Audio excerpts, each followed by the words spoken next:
ஒன்பது கோளும் ஒன்றாய் காண அங்கு கற்பகம் என்னும் கடவுளின் மெய்யில் ஒன்பது கோளும் ஒன்றாய் காண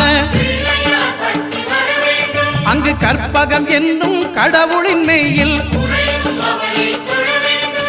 சூரியன் முதலாய் 9 கிரகமும் பலவித குணங்களை கொண்டிருக்கும் எங்கள் கற்பக தருவில் அவை வரும்போது ஒன்றாய் சேர்ந்து பலனளிக்கும்.